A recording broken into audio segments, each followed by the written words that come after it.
Over the last 250 years, we have, in effect, conducted the largest science experiment in history. Since the advent of the Industrial Revolution, we have burned over 1.4 trillion tons of carbon into the atmosphere. It has changed life on Earth as we know it, especially in the Arctic. The melting of the world's snow and ice has now triggered multiple climate tipping points, threatening the very existence of life on Earth. Yet this disturbing future need not be set in stone. We have long had alternatives to fossil fuels, but more recently, we have actually discovered how to pull carbon out of the atmosphere, giving us a chance at reversing climate disruption. If we are able to reverse climate change in time, it would be an unprecedented achievement in human history. But the clock is ticking. Scientists say we must implement these solutions immediately. At this critical turning point, we must give a voice to the impartial experts who have presented us with the facts they have spent a lifetime to uncover. It is their time to be heard. They are the scientists, researchers, and innovators who have found the solutions to preserve the very life of our shared world.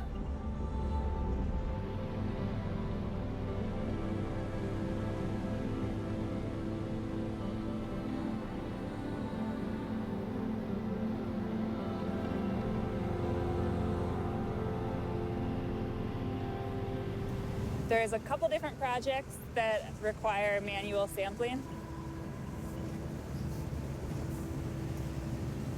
So one of them is the long-term CO2 record. And the way it's set up, you still need a person to come physically take the sample every Tuesday. I'm the person that gets to go in the snowcat to take the measurements. We want to keep that long-term record going the way it's always been taken. Monitoring and tracking what we're doing to our atmosphere is a serious and difficult endeavor. For the last 50 years, dedicated researchers from around the world travel weekly to the same locations, taking samples of greenhouse gases that cause climate disruption. So we're at about 11,500 feet on Niwot Ridge in the Front Range of the Rocky Mountains in Colorado.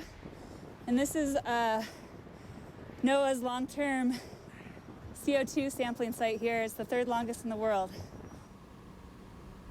So these are the flasks that we're going to use to collect our sample made out of glass.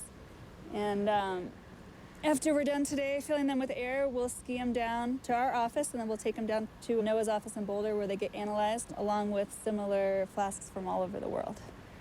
The reason we do it up here, and a lot of the sampling sites are high up in the atmosphere, is the air up here is well mixed, so you're getting a good sample of the whole atmosphere. There's a little inlet on the roof. When I turn on the pump, it's going to suck the air into these flasks. This is actually the whole carbon cycle and greenhouse gases, and CO2 and methane are the big ones. When they took the first sample in 1968, it measured 322 parts per million. And we don't know what this sample is going to measure yet, but it's probably going to be around 408. So it's a little bit of an increase. And now I'm just putting everything away and getting it ready for next week's sample.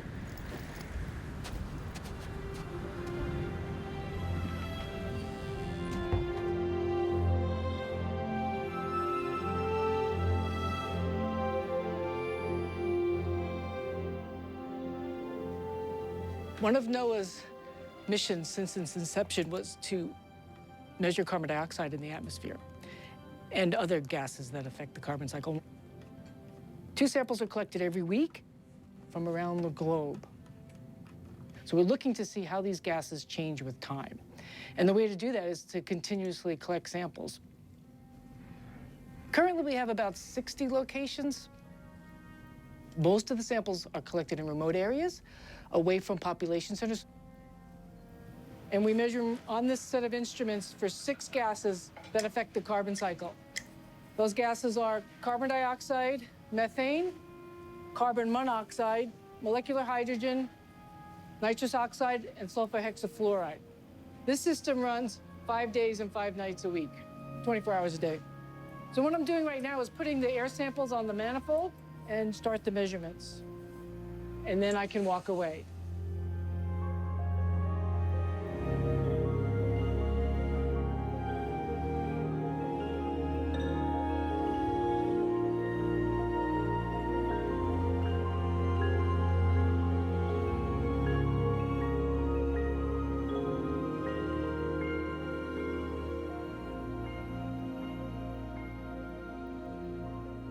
I lead NOAA's Global Greenhouse Gas Reference Network.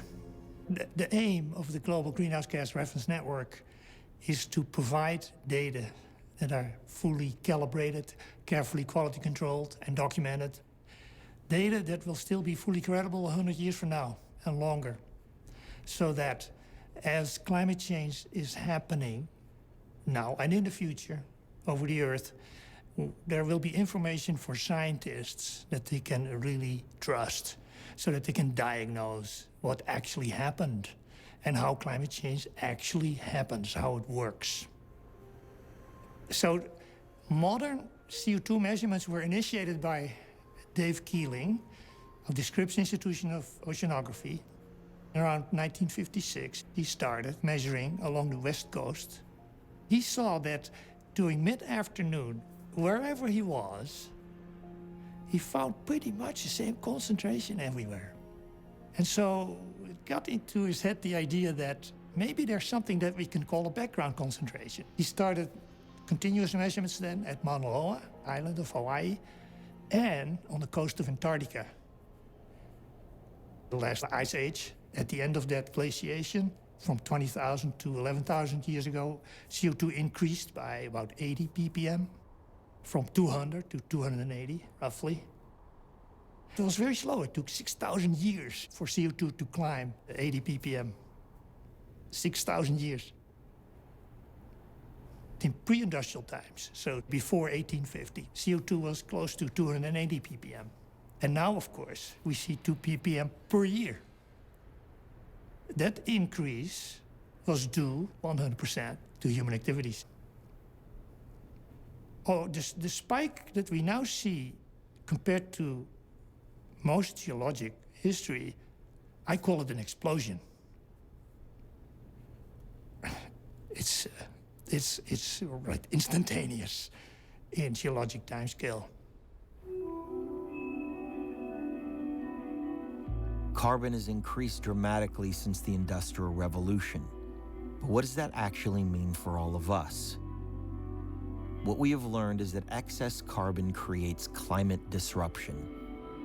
It changes the weather patterns and life support systems upon which society depends to survive.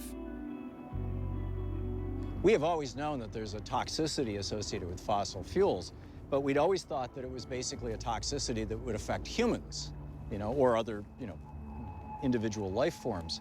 It's really only in the, within my lifetime, certainly, that it has become frighteningly apparent that the accumulation of carbon in the atmosphere has caused it to warm up. This greenhouse effect, this toxicity, impacts the life systems of the planet as a whole. And, once I got that back in the mid-90s, I had to start talking about it, and we've been talking about it ever since.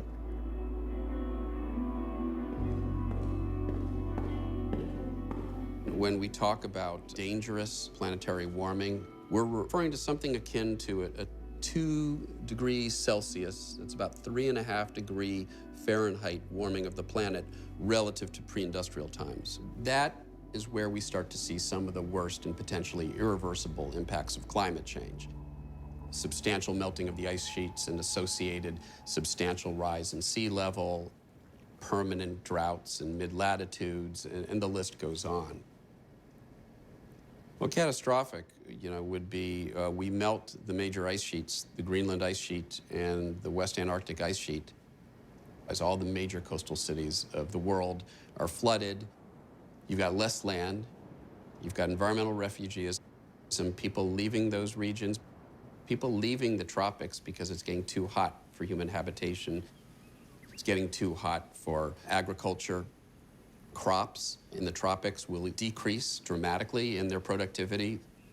In short, you're looking at a world with less land, less food, less water, and more people. And that's a recipe for a national security disaster.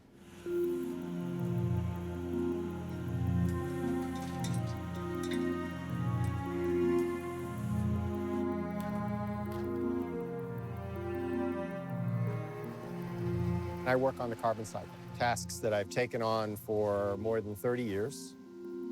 And truth be told, I figured we would have done something about this 20 years ago and I could be off doing something else, but I'm still doing what I'm doing. If you think about the relationship between carbon dioxide and sea level, there's a couple of interesting points in that relationship. One of them is when CO2 goes up to roughly 400 parts per million. That is warm enough that we melt off chunks of Antarctica, chunks of Greenland. And those chunks are the chunks that are what we call marine base. So the base of the ice sheet in West Antarctica is below sea level. It's pinned to the sediments. And once it starts to melt, it's one of these freight trains. We don't know how this thing is going to stop. And we're dangerously at that point right now. The other threshold is somewhere around 600 to 700 parts per million CO2. That's warm enough that there is no more ice, land ice on the planet. And you have about 80 meters higher sea level. We are on our way to 600, 700 parts per million. But I think that's one of those interesting threshold moments in our relationship with the planet, where are we going to push the climate system so far out of balance that we threaten the melting of all land ice?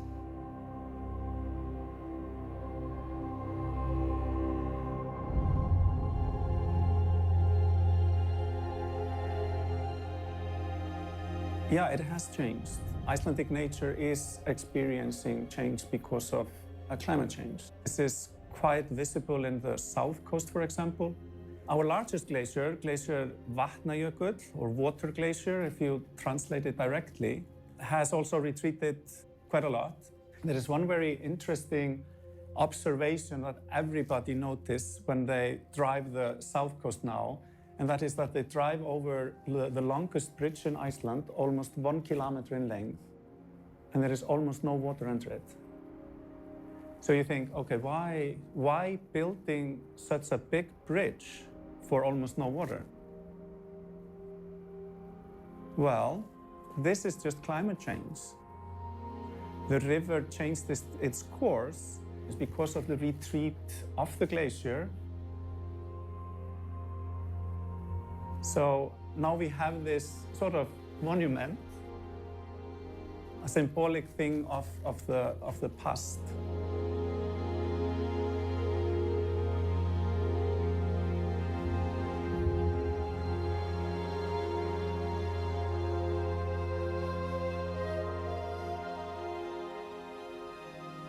The Arctic is a profoundly different place right now.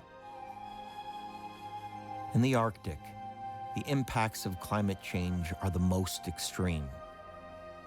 What scientists are finding is that what happens in the Arctic has major impacts for the rest of the planet. I am working with measuring greenhouse gases at the Arctic location and understanding how the greenhouse gases are changing over time.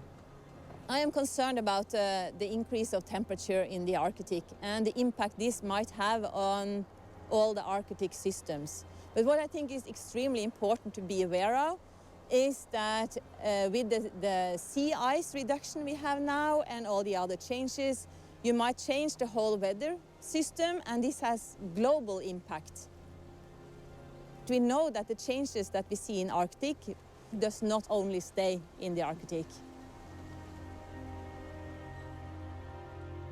I've been working on sea ice for the last 50 years, pretty much, and the whole Arctic has changed so much in that time. Loss of ice, loss of, not only the loss of area of ice, but the loss of the appearance of the great ice fields of the past with huge pressure ridges, very, very thick ice, really dramatic ice scenery has all gone. Last month, I was up in the Barents Sea on a research cruise in a region where normally you would have quite a lot of multi-year ice. We couldn't find any multi-year ice.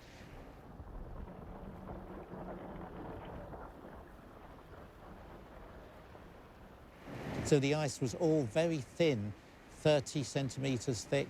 The Arctic Ocean is no longer a continent of ice, but something that becomes just water in summer. So it's a huge loss as far as beauty is concerned, but also as far as the physics of how the planet operates. The ice is disappearing because the climate's warming. That's pretty obvious that will happen, but there's much more to it than that because, in fact, you have many other feedback mechanisms going on which cause the effects on the planet to be far worse than just the retreat of the ice. So the Arctic's warming up 3 times faster than the rest of the world, and the temperature difference between the Arctic and lower latitudes is getting less. And that means that the jet stream is getting to be weaker. And as it gets weaker, it goes from being almost a straight line to becoming big lobes reaching up north and south. And when you have a lobe like that, it means that polar air can come down to lower latitudes than it normally reaches in one sector, and then in the sector to the east or west of it, you've got warm air going up north further than it should do. So you're getting bizarre weather extremes, which of course everybody's been commenting on. And the trouble is, where these air masses are causing such extreme changes happens to be the latitudes at which you have the maximum food production. Suddenly our ability to feed everyone is being affected by these polar changes. You can't take that amount of ice away without affecting so many other things.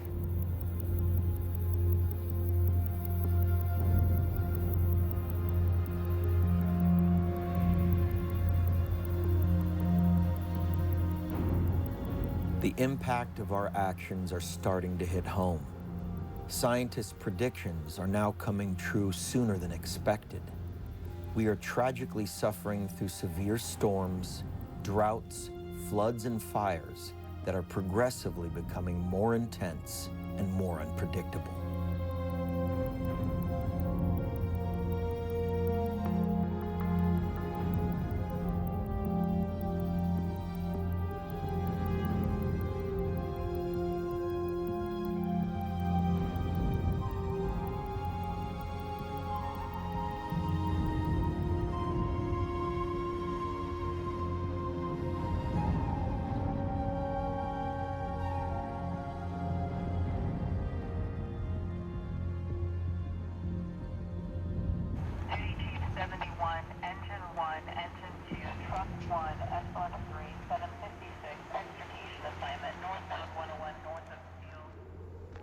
Fires started almost simultaneously in multiple places.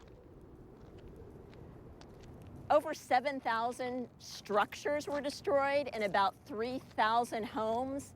I think at the height in the early days of the fire, maybe about 100,000 people were evacuated. It's a collective trauma. Sounded like a war zone, looked like a war zone. You know, they talk about the Hanley fire. It took a day to get here. It burned about the same footprint, but it took about a day, burned less than 200 structures. This fire started at night, made it to Santa Rosa in 4.5 hours, and there's no comparison other than the footprint. Cal Fire Incident Management Team came here to help run this incident. And he just shook his head and said, man, I've never seen anything like this. I've been doing this a long time. So that's not terribly comforting, but that's where we're at right now. If we keep having these wind events, how do we protect our citizens? How do we protect our infrastructure? What are the things that we can do to make it as good as possible? We've Been through 4 or 5 years of drought. That drought stresses all the brush, all the trees, and you know, the winds at Geyser Peak on one of the weather stations was clocked at 108 miles an hour. And I don't know what you do with those kinds of winds. When something catches on fire, it's all you can do to try to figure out where it's going and how fast it's going to get there. I never would have thought a fire would come out of the hills and run the flats in Santa Rosa. I really didn't. Cars were being flipped over. There were shoebox chunks of, embers that were being carried well ahead of the fire. You'll see there's some trees where all the limbs are they're snapped off. They're not burned off, they're snapped off. These natural disasters are so common now that people know it's going to happen to their community. It's not like a matter of if, but when. It is a wake-up call to everyone that climate change is here and that you need to plan for it.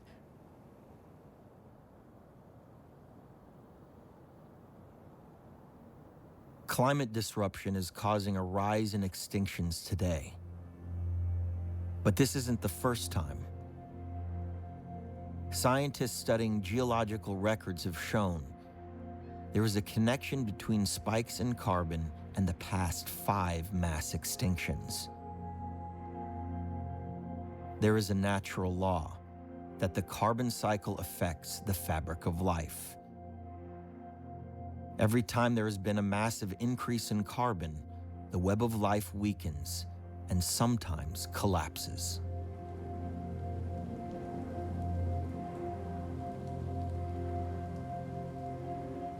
I've been working on the way in which the carbon cycle is associated with the occurrence of mass extinctions and whether the carbon cycle can undergo instabilities associated with it. So the carbon cycle is where life and the environment interact. You can think of it as one grand loop between photosynthesis, which is a process that takes carbon dioxide out of the atmosphere and converts it to oxygen and plant matter or organic carbon. And then the back reaction of the loop we call respiration, which is the process via which we convert that plant matter to carbon dioxide.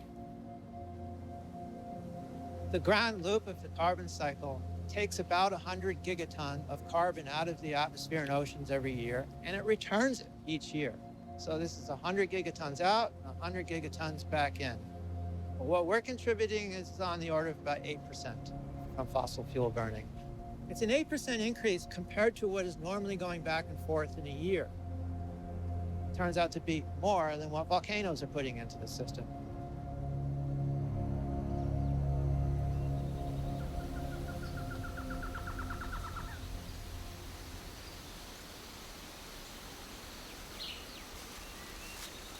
The planet is constantly in the process of rebalancing its cycles, like its water cycle and its nitrogen cycle and its carbon cycle. You've got to think of it as it's in constant flow.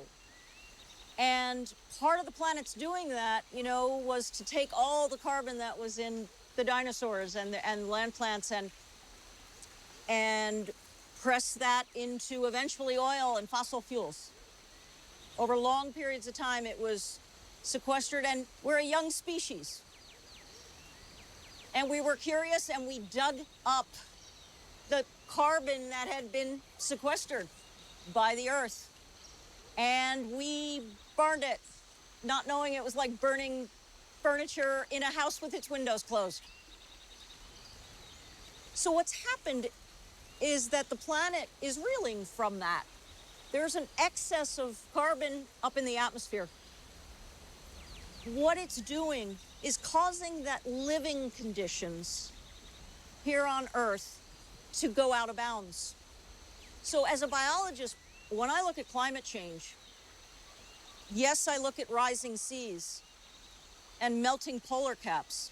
Those are evidence for me. But when we begin to look at what's happening to the biological organisms in response to the warming trends, they are already on the move.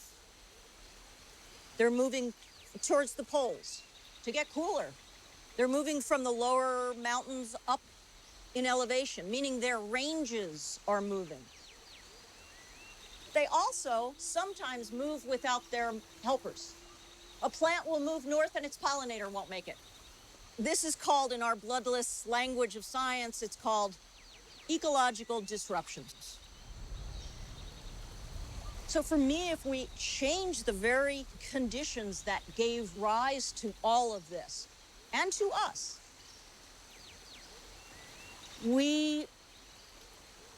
it's gonna get crazy.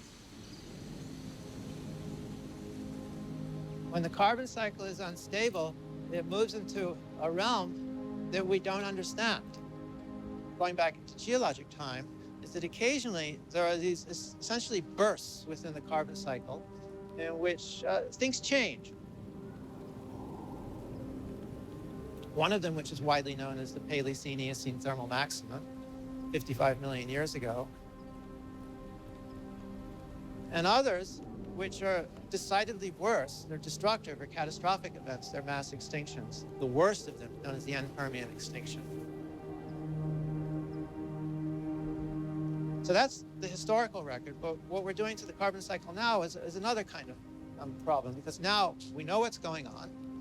We know that we have been adding carbon dioxide as a consequence of fossil fuels. And then the question is, does that risk engendering the kind of burst that we've seen in the past that could create what I would call an instability in the carbon cycle? That is one in which small changes become bigger changes. That's a precise scientist's definition of catastrophe. But when you get down to the individual level, losing one's home to a flood is a catastrophe.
We can still avoid breaching that dangerous limit of 2 degrees, but if you do the math, with each passing year of relative inaction, it's getting more and more difficult to limit our carbon emissions and remain under 2 degrees Celsius warming.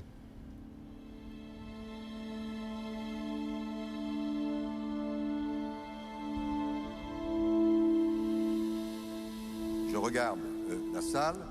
Je vois que la réaction est positive. Je n'entends pas d'objection. L'accord de Paris pour le climat est accepté.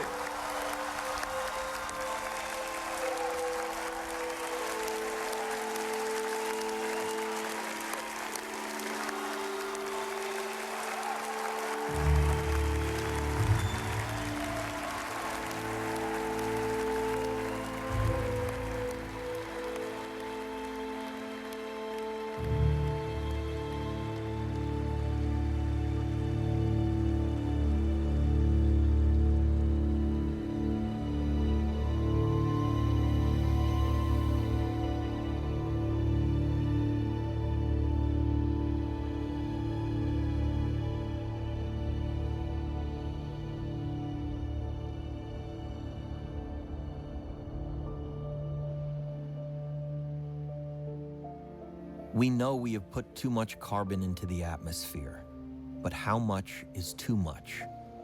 Scientists have figured out what that amount is. and have created a carbon budget that will create a margin for life. This budget tells us where we are now, how much more carbon we can burn, and how much needs to be removed in order to sustain life on Earth as we know it. I would say the major challenge is indeed dangerous climate change. And if we want to avoid dangerous climate change, so then we have to accept that the atmosphere is, for humankind, a limiting disposal space. So roughly we can emit 800 gigatons CO2 into the atmosphere in this limiting disposal space. And if you take into account that over the last 5 years we have already used 200 gigatons, so this basically means that over the next 2 decades we have exhausted the limiting disposal space. So in Paris it was very important that the whole world and the whole world leaders agreed on limiting temperature increase to well below 2 degrees. So that's a kind of safeguard line, and it's very important that more than 100 nations stand behind it. So imagine the volume that is in this ball. That's a kind of symbol for the CO2 that is still in the ground in terms of coal or in form of oil and gas. So this is the amount of carbon. And if we want to limit the temperature to 2 degrees globally, we may only emit this little amount of carbon into the atmosphere. And to see that we have a lot more of carbon still stored in the ground that we can emit in the atmosphere when we want to limit the temperature to 2 degrees.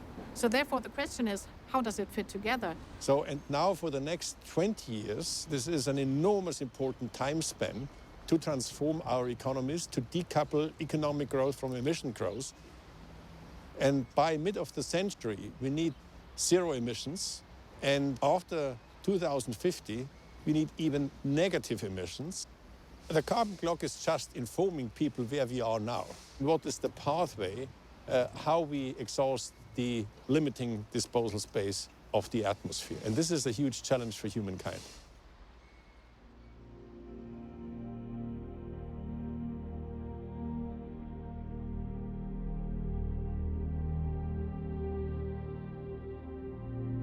Science tells us that our current climate crisis is a problem we've created, but it is also a problem we can fix.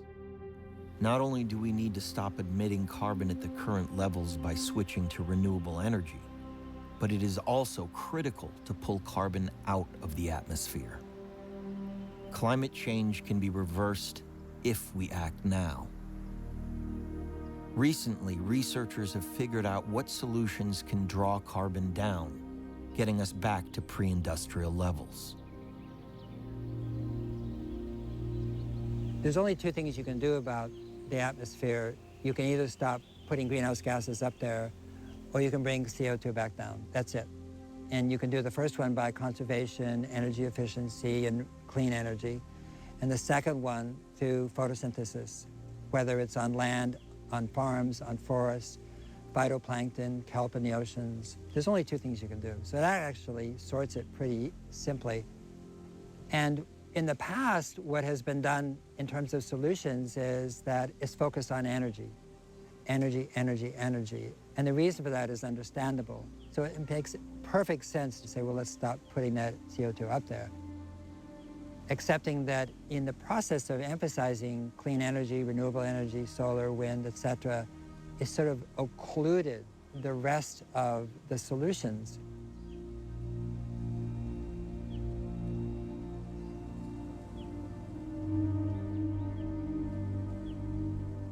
The purpose of drawdown was to see if the 80 solutions that we had modeled would scale to the point where we could reverse global warming within 30 years, going from reduce to reverse.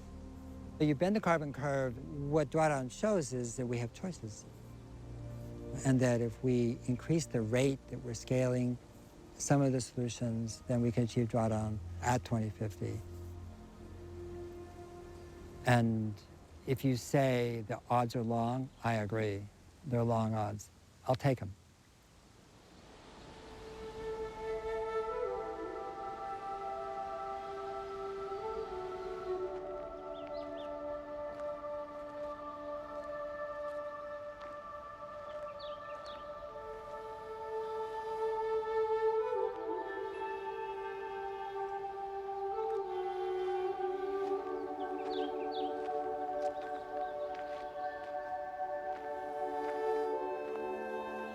My name is Linwood Gill. I'm the Chief Forester for the Usal Redwood Forest Company. Usal Redwood Forest is a community forest. It's owned by a nonprofit, the Redwood Forest Foundation.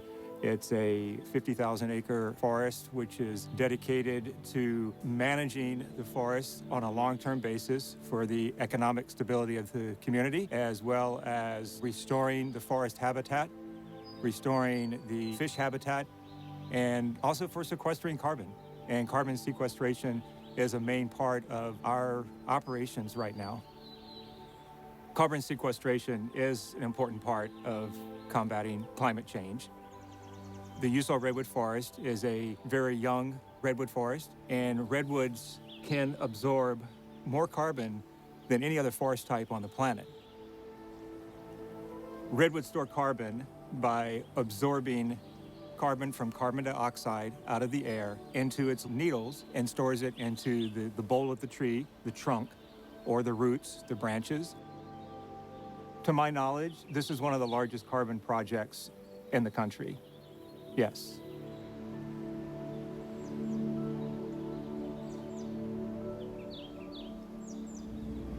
I am the biochar project manager for the Redwood Forest Foundation. We're sort of at a perfect storm right now in California, where we have over 100 million dead trees in the Sierra, and we need to do something with that. We have what is called the western pine bark beetle, which makes its living by feeding on ponderosa pine and other trees as well. And these beetles have been around for thousands of years and have lived in harmony and balance with the trees. But unfortunately, because of climate change and because of the long drought, millions of trees are very weak and have difficulty defending themselves against the beetles. Biochar can definitely be one of the ways that we address the beetle damage in the dead and dying trees in the Sierras. Biochar is essentially the form of charcoal that is suitable for use in agriculture and in helping to build more healthy soils. When you pyrolyze woody biomass particularly, about half of the carbon that is in that woody biomass can be saved as a residual charcoal. And biochar is very much like coral for the soil in that it can hold nutrients, it can hold water. It's more of an architecture. It incubates life. You're saving about half of the carbon that's in that plant and then can put it to better use and sequestering it in soil for great benefit to agriculture. We have all this biomass that we have to do something with. They are a fire hazard, and as you know, right now we have something like 10 fires in California. And by producing biochar, we can return some of that material back into the forest in a safe manner, or we can take some of that biochar and take it down into the Central Valley, which desperately needs water savings. And one of the prime benefits of biochar is that it can help to retain water in soils. If we put biochar in just 10% of the world's soils, we'll actually sequester 29 billion tons of CO2. 29 billion tons, that's on 10%. And that's using only quote unquote surplus waste material. So that's significant. And then we have the carbon offset credits. And to keep those carbon credits coming, we have to employ workers to do our forest inventories, to work with the carbon verifiers to make sure the carbon that we say is on the property, and then is maintained into the future. I'd like to think that we're a model that others can join in and do the same thing that we're doing out here. This isn't rocket science. The carbon storage as we move into the future is huge, and we need more larger, older forest, intact forest that we know will never be developed and can continue into perpetuity.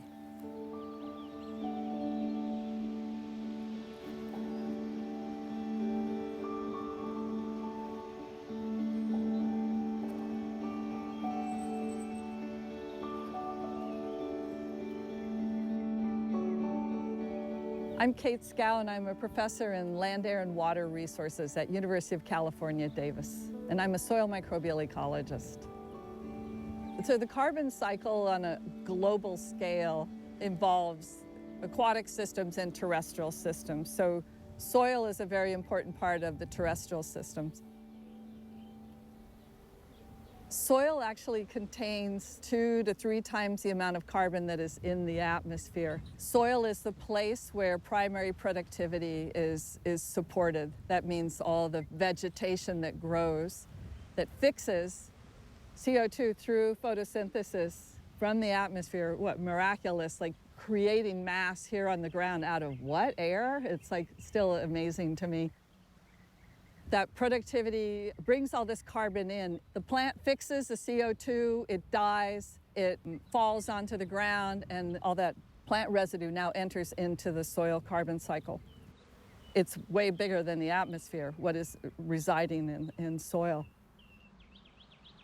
So organic farms obtain their nutrients not from synthetic fertilizers. The fertilizer is in the form of organic material. That could be cover crops, or it could be compost that's made of food wastes or yard waste or animal waste that you put in the soil.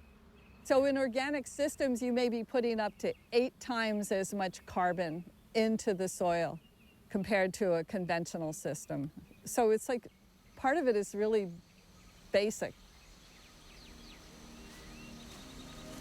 Climate change gives us an opportunity to really behave differently on this planet. We see what we can do at our worst, and now the question is, if we were to consciously be a part of the healing, it'll unleash, I think, our creativity. You realize, oh my gosh, I have a backyard. Oh my gosh, I have a park near me. If we were to see ourselves as helpers who could help the helpers heal this planet, that is so much better than seeing ourselves as disruptive toddlers with matches. You begin to realize that all of us are somehow connected to little bits of the solution. This is right now, we live and direct at my mentor's house, the OG, the organic gardener, Ron Finley. I'm more inspired to always come here and learn and figure out different ways of how I can actually utilize a small plot of land to grow the most that I can. Culinary climate action is basically what I like to see when I'm growing the food, and it's basically taking all that carbon out the atmosphere. It's pulling it in, and we also can see the fact that we can put it back into the soil. Not only as at the same time it's creating green jobs, you know, and also addressing things like diabetes and obesity in my community where I come from. You know, there's a lot of plots, there's a lot of city access, there's a lot of water that's available. This is really just it's a beautiful cause and effect. We're literally pulling out all the harmful poisons that we like literally just emit into our atmosphere. And the best way that you want to transform that is by growing some food, put it on the roof, put it in your windowsill.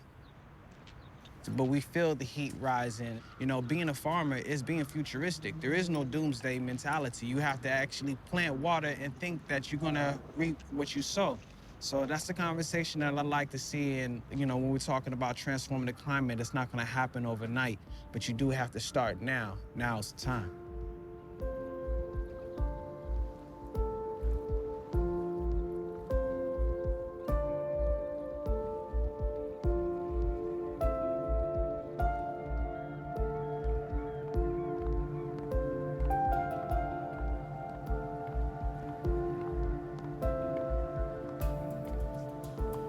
My name is Bren Smith. I'm the owner of Thimble Island Ocean Farm, and we're here in the Thimble Islands in Long Island Sound. And I'm born and raised in Newfoundland, Canada, high school dropout, and have fished all over the globe. I fished in Gloucester, up in Newfoundland, and then I was in the Bering Sea for a bunch of years. And, you know, that was the height of industrialized fishing. We were tearing up entire ecosystems with our trawls, chasing fewer and fewer fish further and further out to sea. So it was completely unsustainable. In fact, a lot of the fish I was catching was going to McDonald's for their fish witch sandwich. it really caused a wake-up call for a lot of folks in my generation. I was actually out in the Bering Sea, and the cod stocks crashed. And, you know, thousands of people thrown out of work, canneries shuttered, and it really taught me that you can build up an economy and a culture over hundreds of years, and if you don't protect the resources, an ecosystem collapse can wipe it out in a matter of years. And that's when we really begin to realize that issues like overfishing, like climate change, that they're not environmental issues for a lot of us that work on the ocean. They're economic issues. I mean, there's going to be no food, no jobs on a dead planet. When I realized this wasn't sustainable, I went on this search for sustainability. I remade myself as an oysterman. And what oysters taught me was that Mother Nature created these technologies millions of years ago designed to mitigate our harm. We don't need advanced technologies. Mother Nature has seaweeds and shellfish which sequester 5 times more carbon than land-based plants, filter 50 gallons of water a day per oyster, pulling nitrogen out of our system. I mean, my job as a steward of the ocean is to take Mother Nature's technologies and grow them. And it's pretty simple. So the beautiful thing about if you grow just restorative species is there's 0 inputs. We don't need fresh water, we don't need animal feed, we don't need fertilizer, we don't need land, making it hands down the most sustainable form of food production on the planet. So kelp is this beautiful seaweed. It's like the gateway drug to a new cuisine. It's one of the fastest growing plants on Earth. It soaks up 5 times more carbon than land-based plants. It's called the sequoia of the sea. But it's just the beginning. I mean, we're starting with kelp, but there are 10,000 edible plants in the ocean. Part of the plant we can turn into kelp noodles. But then this, which is biofoul, we turn into fertilizer, and we can turn into animal feed. If you provide a seaweed diet to cows, you get a 90% reduction in methane output.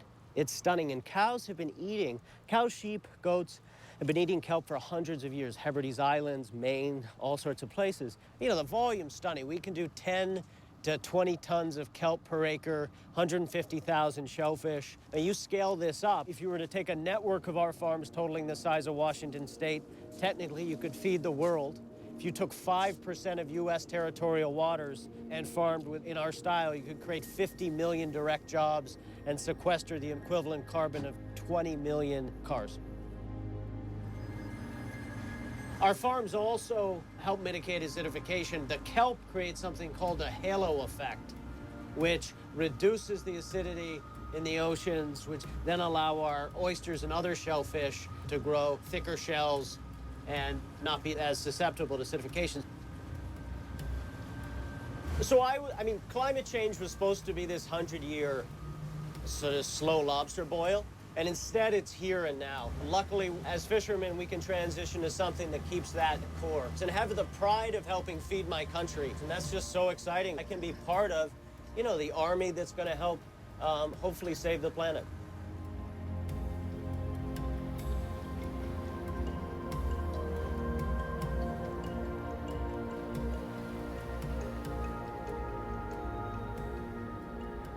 If we put 10 units of CO2 in the atmosphere, 10 very large units of CO2 in the atmosphere, about 5 stay in the atmosphere, and about 2.5 go into plants, and about 2.5 goes into the ocean. So you've got an acidic ocean, so how do you deal with that? Now, nature handles this problem by making more shells, which is the marine snow idea, that little beasties grow in the water, they make calcium carbonate shells, those shells fall. The problem with that is the planet loves to operate on timescales of millions of years, and we don't. So, question becomes, can you speed that process up?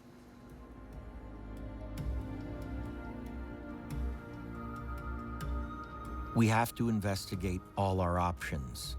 There are more experimental hypotheses that still need to be tested. One solution may lie in a microscopic community of life called marine snow. So, fundamentally, what do we need? Well, we need this planet as it was. We have to bring it in the state that was 200 years ago. Higher concentrations of carbon dioxide, they increase acidity of the ocean. The oceans are losing their ability to capture carbon from the atmosphere. And we have to do something about it. We have to help these systems which cycle carbon between the atmosphere, between the plants on the land, and between the oceans. And with marine snow, it just needs a little help from us. The main products will be removal of carbon dioxide and the production of oxygen. What we can do is insert into the ocean very small, minute amounts of iron, but very, very little. So it doesn't have anything to do with that term fertilization. To give you a measure, we need altogether about 6 kilograms of iron for initiating this process on 100,000 square kilometers of the southern oceans. The cells form organic matrix, which is the foundation for the formation of the marine snow. It is then when the matrix appears, it becomes very attractive for cyanobacteria and heterotrophic bacteria, which colonize these particles and then actively grow. And then we just let them do their job because they can stay suspended for a very long period of time. We tracked these marine snow particles for more than 4 months. So they can float around and sequester organic matter, and when they become heavy, they simply sink down to the seafloor. The speed of this change and increase in the concentrations and temperature, we must act, and we can. I'm 100% positive that we can achieve reorganization of human activities to work together with nature and not against it.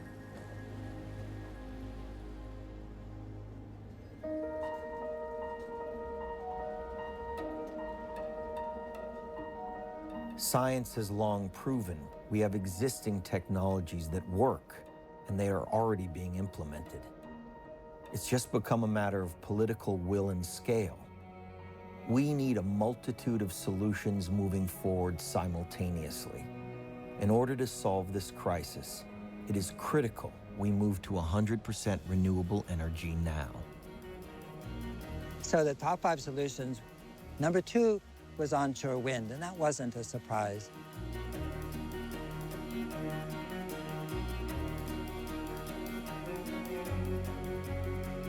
Onshore wind, though being much greater than solar, was a surprise to us.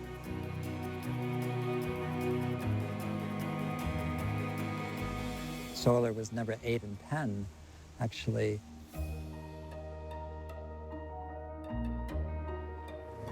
The sun is the largest resources we have. All the other resources pale compared to the sun. We have known that for a long time. We just never understood how to harvest it in an economic way.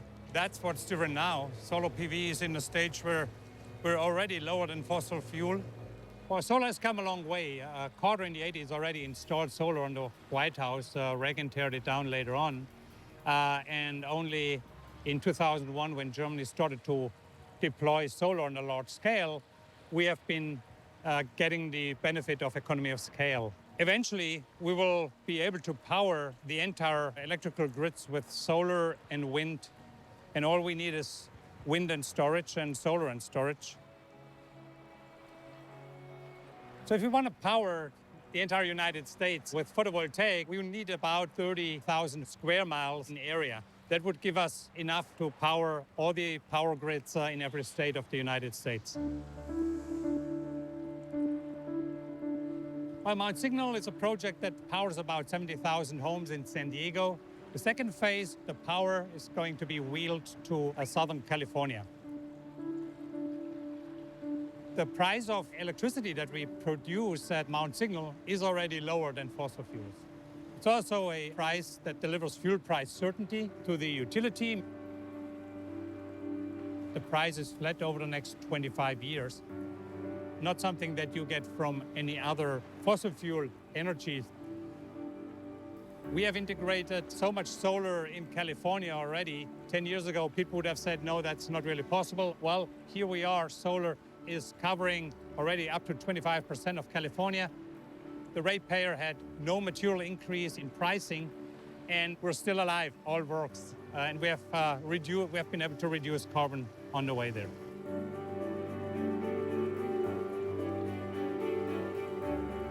Over the last years, we saw now utilities volunteering to buy solar.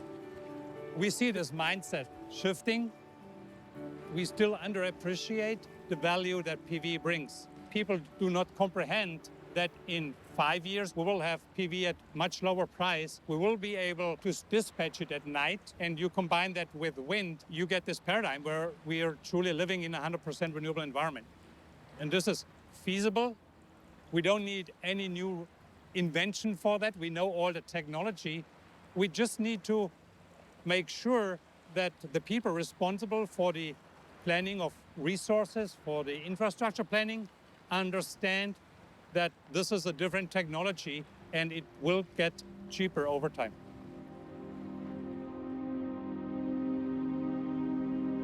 Coal is coming back. Clean coal is coming back. 100%. My administration is putting an end to the war on coal. Gonna have clean coal, really clean coal.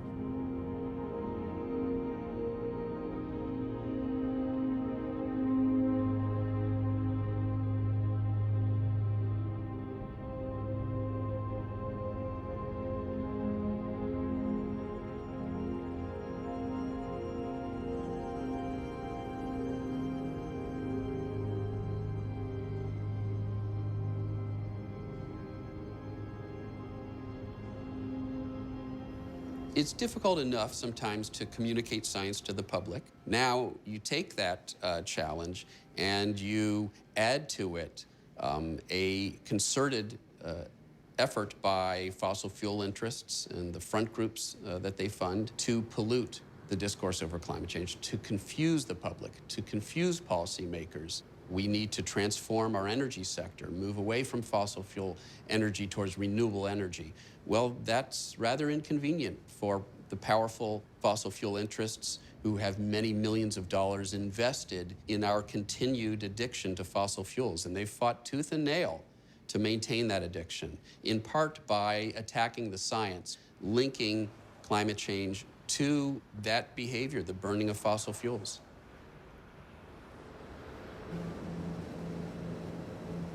A question that we get asked a lot is, how do we know that the CO2 rise in the atmosphere is because of human activity?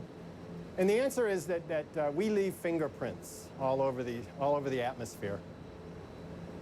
And one of the fingerprints that we leave on the atmosphere is via what we call carbon-14, or radioactive carbon. So when we burn coal, oil, and natural gas, we leave an imprint on the atmosphere of what we call negative carbon-14, or less carbon-14. Because fossil fuels are so old, there's no carbon-14 left. It's all decayed away. We can actually measure very accurately how much fossil fuels we burn by measuring C14 in the atmosphere. It is nature's verification system that we have. They persuaded enough people and sowed enough doubt that it's making it more difficult than in the past to actually get anything done about climate change, and that's really depressing. And the fact is that the agenda that many of these fossil fuel corporations and those who are running them are engaged in is malicious in the danger it's creating and the havoc that it is wreaking on our planet. So we've got a bunch of people who are literally profiting off the death of life on Earth. I think that some climate denial, particularly the well-funded climate denial that is being done by people who know better, rises to the level of a crime against humanity that probably should be prosecuted in The Hague.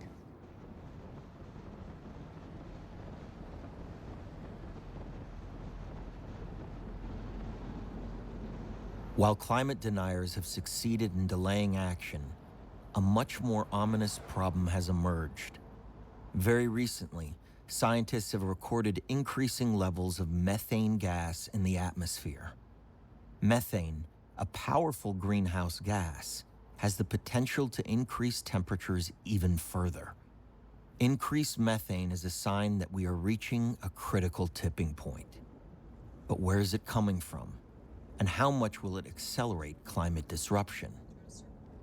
Scientists are racing to find out.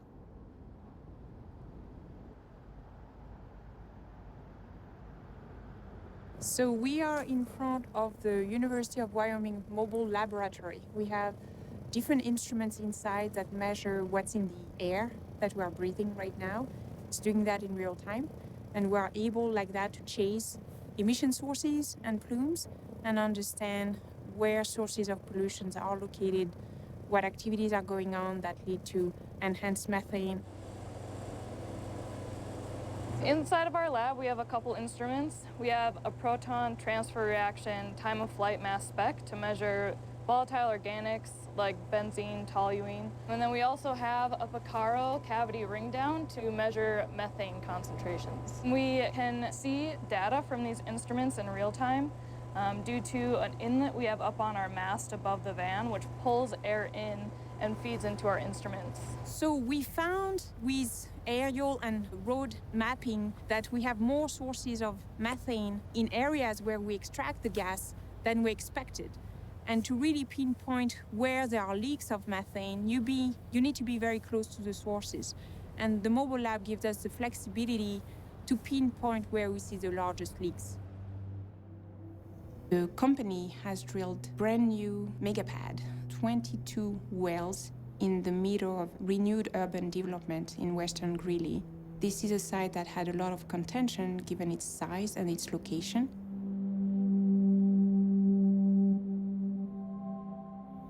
So the local community, from what I've heard, is not really kept up to breath on what's going on at the site. There's a huge sound wall around the operation.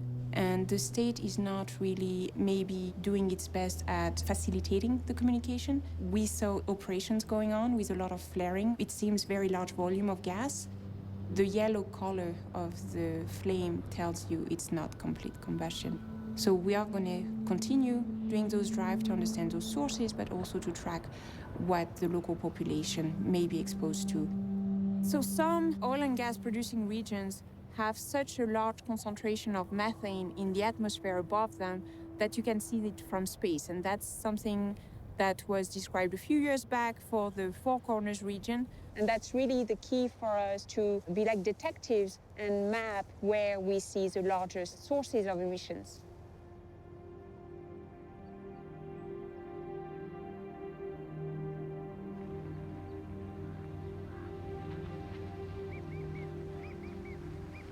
So in 2014, NASA scientists, in cooperation with NOAA, University of Michigan, and other scientists, identified a methane hotspot the size of Delaware in the Four Corners region. That methane hotspot is the largest accumulation of methane gases in the United States.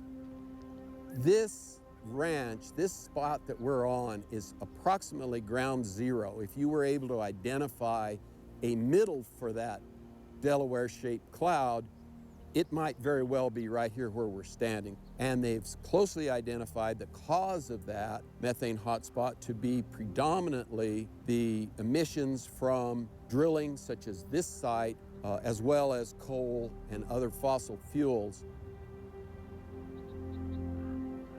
So the methane hotspot is identified basically because of the technology that NOAA and NASA had following the advent of the FLIR cameras, which are the infrared cameras that let us identify the leaks and vents and flares that cause the methane hotspot to accumulate. You have to think of it in its full sense, and that is 60 years and more of leaking, venting, flaring, and careless practices here in the San Juan Basin, over 1 million acres, in total 30,000 wells, that have caused that methane hotspot to finally accumulate and stand as evidence of what natural gas drilling ultimately results in.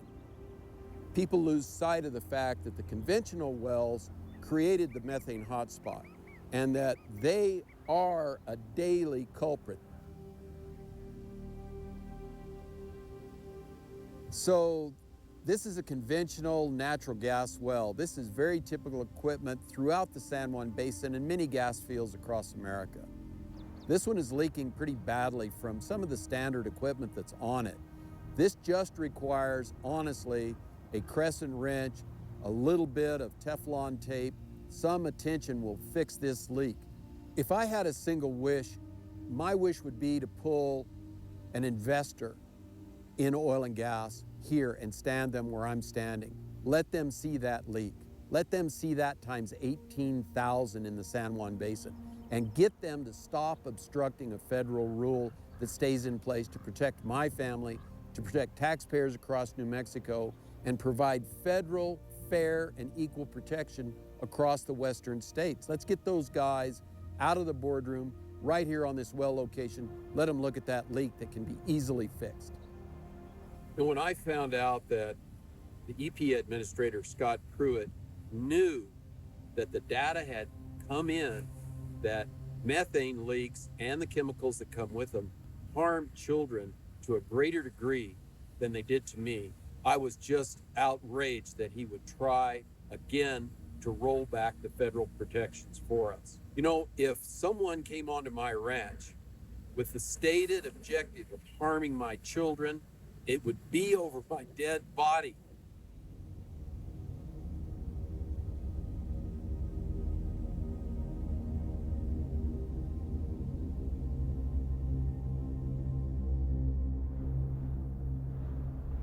$250 million years ago, sudden releases of methane produced kind of a secondary effect that finished off large chunks of life on Earth.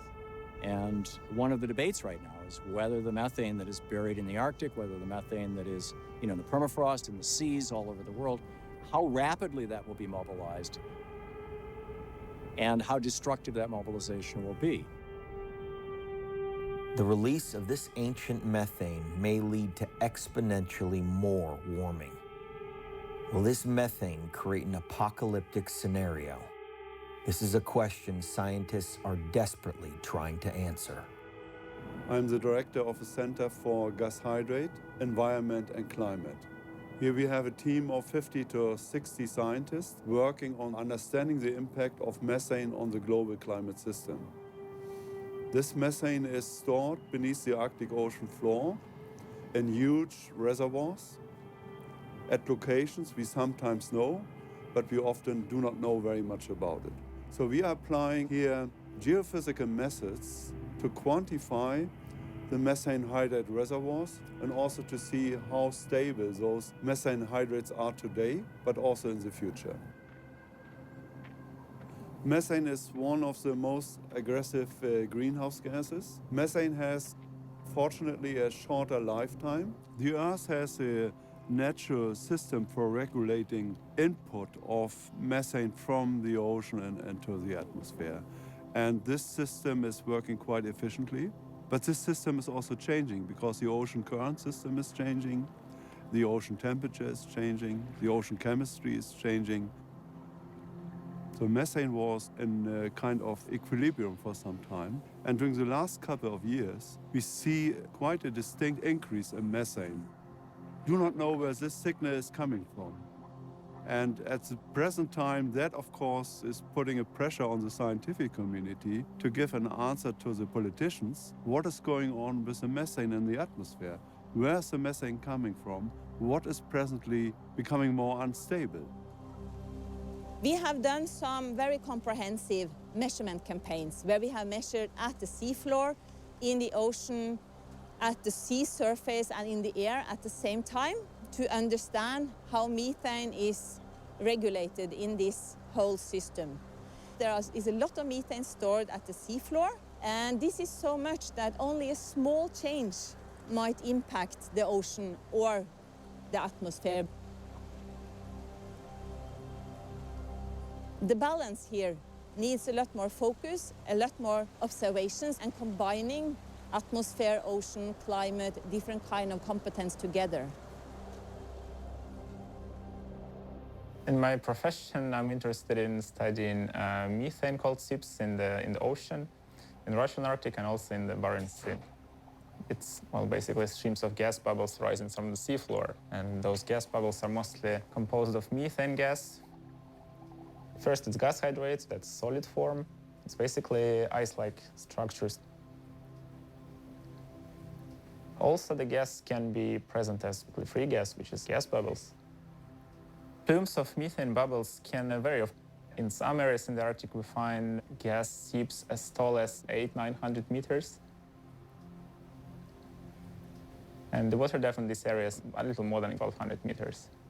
In shallow areas, we often find gas seeps that are almost reaching the sea surface. East Siberian Sea is definitely an area of concern for guys studying methane, in particular because it's so shallow there. So those methane bubbles have really high potential to get to the sea surface.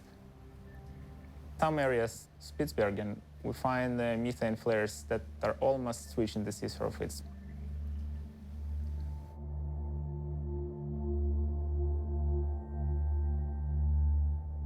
We have warmed the atmosphere to such a degree that we have hit the tipping point of a melting Arctic. We now face the potential for an abrupt climate change scenario. Current models predict we will shoot way past the Paris Agreement to 5 degrees and more, causing even more catastrophic tipping points to be activated.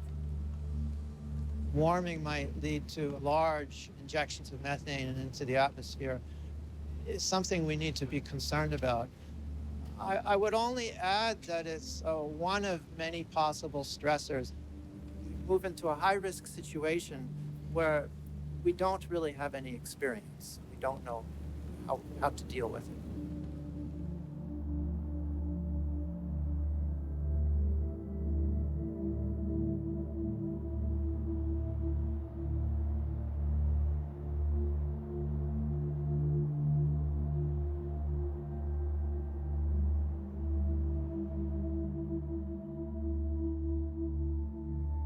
Permafrost and methane in general is of a great concern.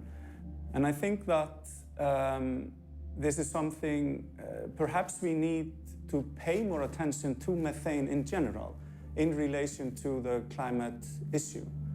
My concerns are that there are great reservoirs of methane in the world, in particular in the Arctic. It is the risk of going beyond a tipping point where it will be difficult to go back and reverse the problem.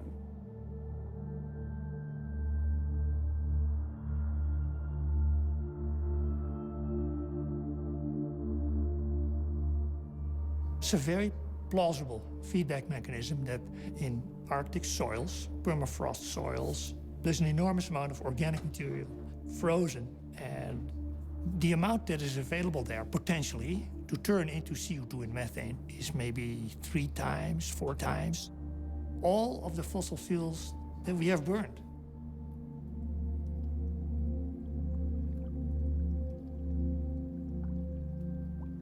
If we take all this material out of the deep freeze, you very likely get large CO2 and methane emissions on a huge scale over which we have no control.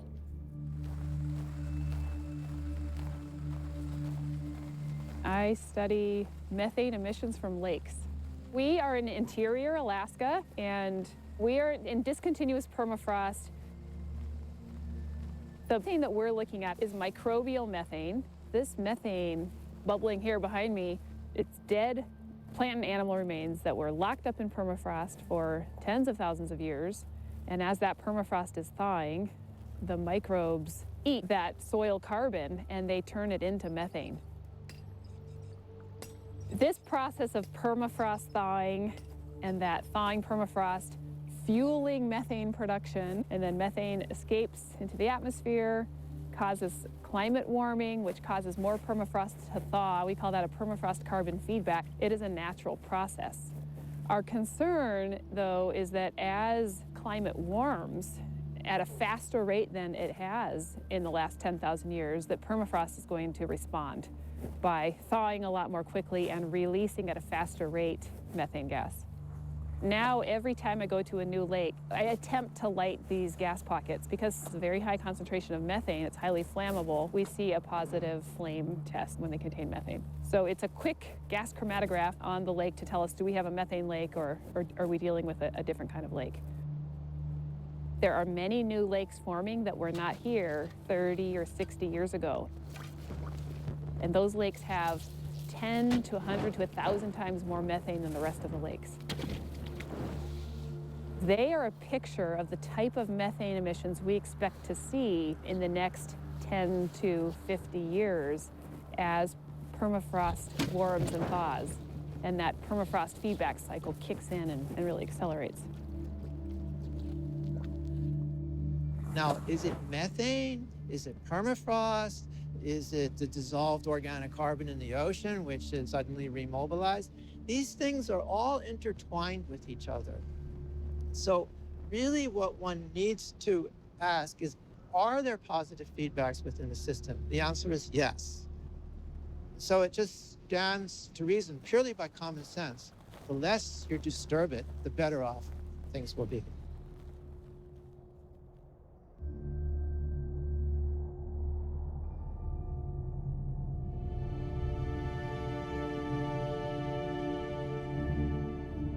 We have the solutions at hand, but the question still remains. Can we mobilize and take collective action before it's too late? There isn't the oomph in the world to do this. They talk about, with the Paris Agreement, how we must reduce our carbon emissions and to keep temperature rise at some low level. But in fact, of course, we won't be able to do that. The technology that can save us is something that will take carbon dioxide out of the atmosphere. So it ought to be obvious that the biggest research effort that man is involved in should be to develop direct air capture methods that work. And if we do that, then we can save the world. And so why don't we do it?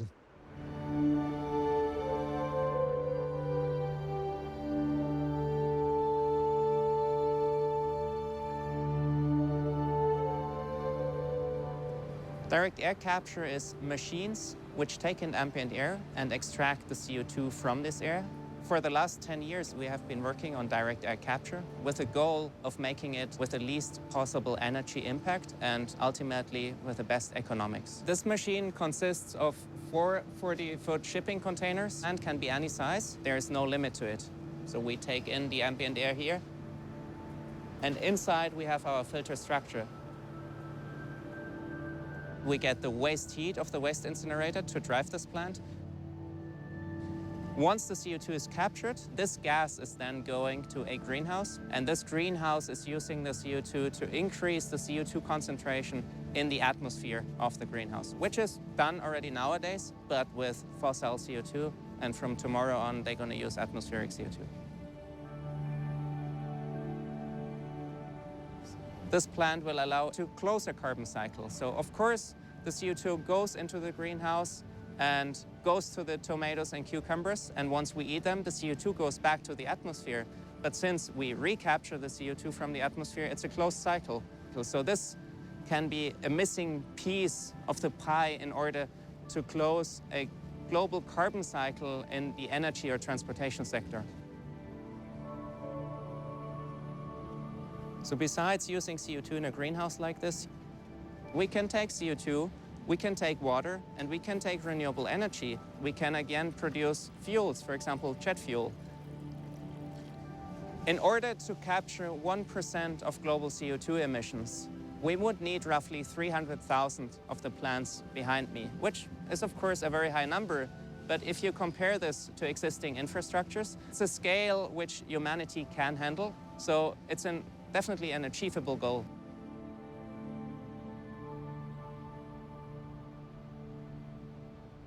The next project is to bring a plant to Iceland to capture CO2 from the air and sequester the CO2 underground.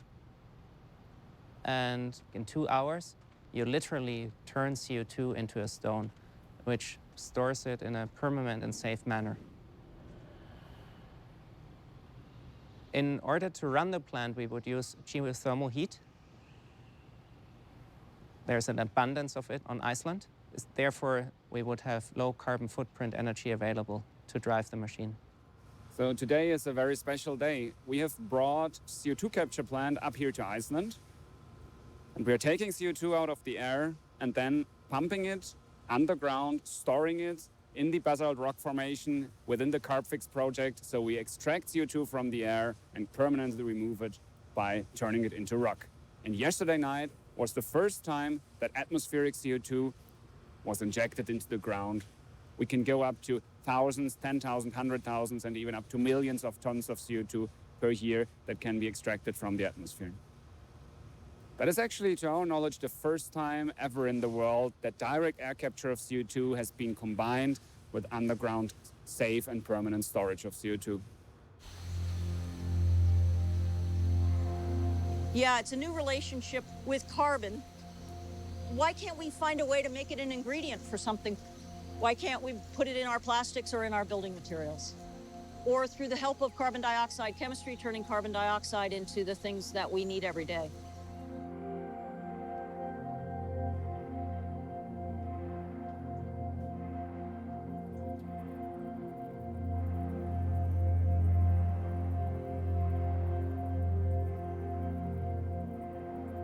I'm Daniel Nocera, the Patterson Rockwood Professor of Energy at Harvard University. These are my labs, the labs where we invented the artificial leaf and the bionic leaf. And what they do is a complete photosynthesis, sunlight, air, and water to fuels and food. Think about photosynthesis. If you think about what it really does, is the building block of life, and its building blocks literally are CO2, water, and sunlight. And we build all of this, like this, wood and food and starch and biomass. That's a remarkable transformation.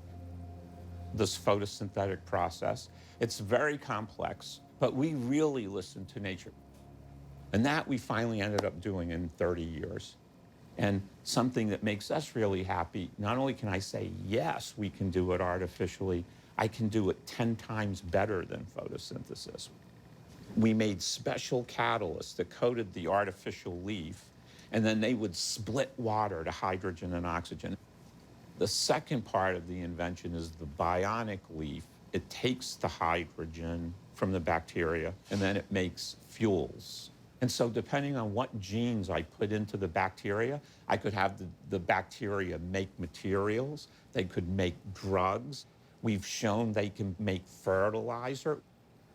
We can work out of any water source, including natural waters, seawater. As long as you have my artificial leaf, you can do it in your backyard. We don't need to dig what's been down there and release more CO2. The artificial leaf, working with the bionic leaf, takes the CO2 out of the atmosphere, uses sunlight and water, and we make fuel. So we don't add any more to the atmosphere, any more CO2. And it's another issue because the cost I'm up against, the developed world has spent tens of trillions of dollars to build what they now use. It's kind of hard to walk away from a multi-trillion-dollar investment that you've paid off. So that's what it's all about. Therefore, you need policy and you need good partnership. And the public informing them that they have options and that there can be this different world.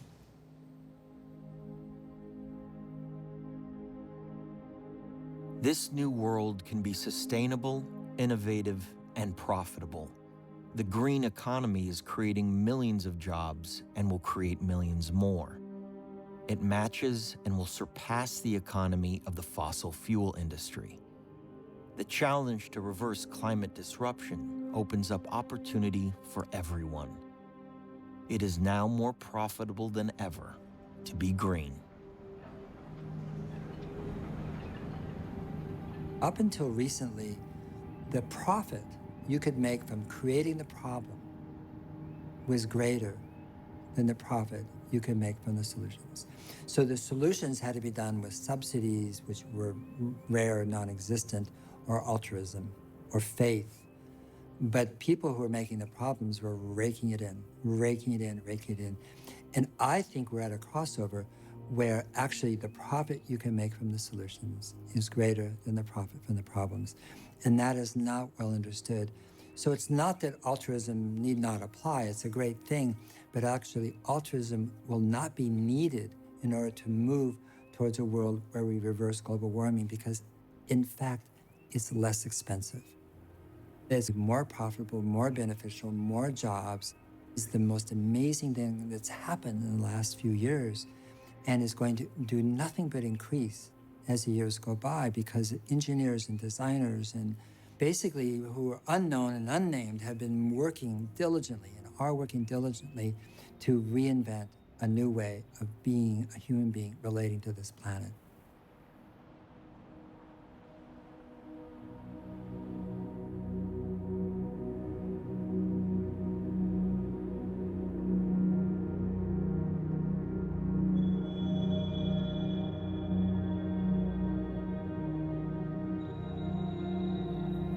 In Orkney, we have a really strong maritime tradition, and since the 70s, the oil and gas industry in Aberdeen has been a major contributor to the local economy, providing tens and thousands of jobs. But really, in the last few years, we've seen quite a big downturn in terms of the oil and gas industry and the price of oil. But we've got lots of really experienced people in offshore operations on our doorstep, and they're finding new jobs in offshore renewables and companies such as ourselves. Tidal energy is almost an entirely untapped resource. We think we have the potential around the world for about 100 gigawatts of capacity, perhaps more. And what that equates to is low carbon energy for millions and millions of homes.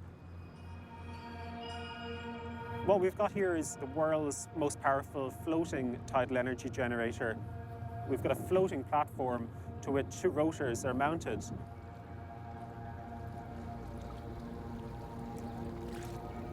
We start with the rotors turning, which produces the electricity, which comes back up into the machine where it's conditioned, and then it gets transformed and stepped up and fed back into the grid.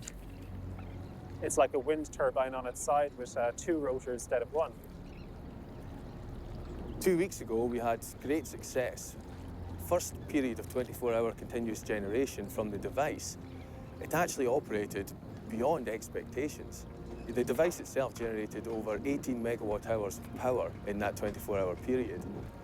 We're converging on more traditional methods of renewable generation and really putting tidal out there as a real competitive technology across the world and the world's generation needs. The tidal turbine it's 63 meters long in total. We do all the power conversion within the device itself, and it's ready then for export right into the UK electricity grid. So we're aiming for tens of thousands of these tidal turbines. We've got this fully integrated system for producing low carbon energy, so we're very excited about it. So EMEC was set up as a testing laboratory because we know that there's a huge amount of energy in the oceans all around the world, and we're trying to find a way to harvest it. And so we realized that one of the most important things was to have a test center which would allow us to find out how to do this properly. And so what we've got is a site here where we've got cables that are out in the sea that allow developers of these machines to put these machines onto our cables, and the electricity is then brought onto shore, and that then feeds into our national grid. So this is real. This is making electricity out of seawater. So at the moment, we've got a device called the Penguin, and that's by a company called Wello Oy, and their machine is effectively a large pendulum inside a ship, and as the ship moves, so this pendulum turns horizontally, and that then generates electricity. The sea is unrelenting, and it will really try and damage equipment. So making equipment that's reliable, robust, efficient, cost-effective, all these things are the things that people are grappling with. But the really clever thing, because we have done that piece of alchemy, we've actually turned seawater into electricity. And that really is huge, because people have worried about whether you can do this or not for years, and we've just shown you can. And that's a big step forward.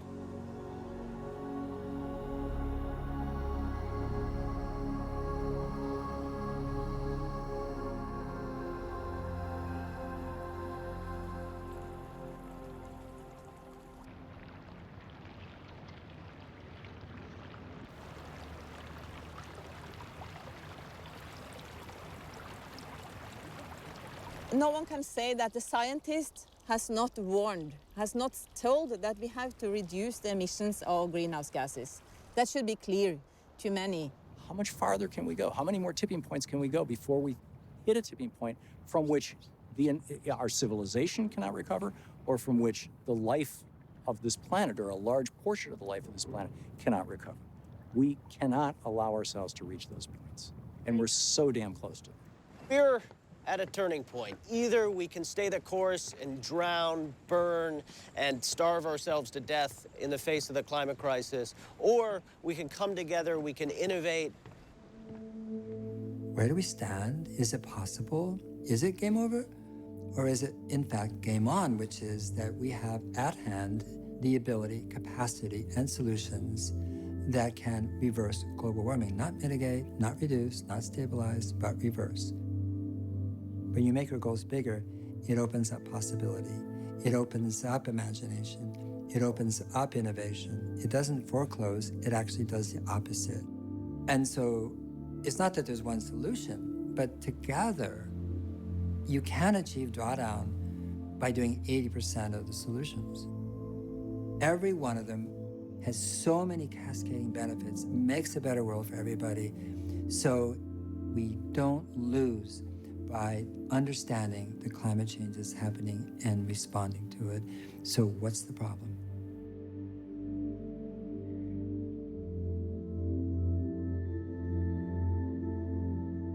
We are the first generation to see the advance of climate disruption and the last with a chance to fix it. In spite of all this evidence, we are currently burning fossil fuels at an ever-increasing rate. We have heard from the scientists who have told us the truth based on actual research. It is time to end the delay, to listen, and to implement the solutions at hand. Time is running out. The ice is melting. Decisive action must be taken now. There is no other option. This moment is within our reach. Let us grasp it. It is up to us, each one of us, to save this unique blue planet for generations to come.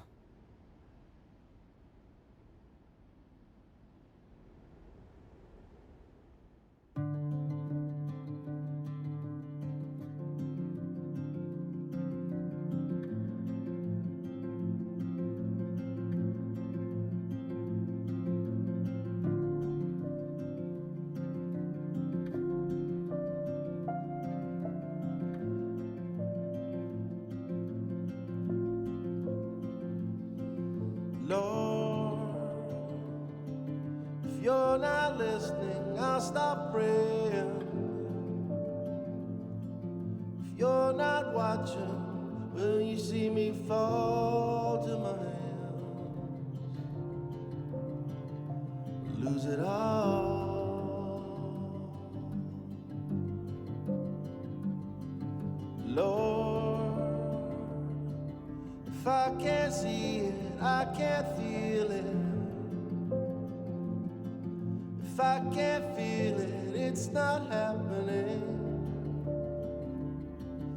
Love is light, but ice keeps burning. Love and hope are just a fall from your hand. Can you hear us calling again? Lord, we're all lost. Is life worth living? If you're not watching, I'm not doing wrong. And hope and rain and ice is burning. Then you see us turn on a friend? Will you hear them calling again? Lord, the world ran dark, the wave came crashing. If we're all gone, will you still carry on? If love is light, but ice keeps burning, will you see us ride to the edge? One last fall from your hand. Dear Lord, if you don't want me, I'm not staying.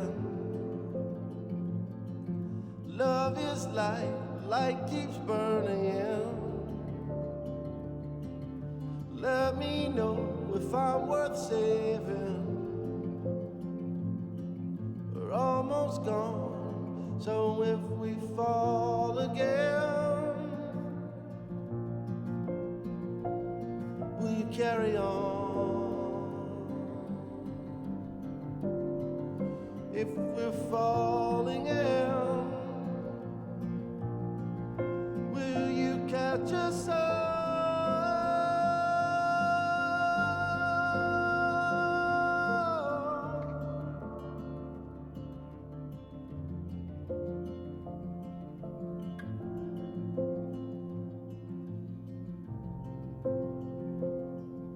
Lord, just let me know if I'm worth saving.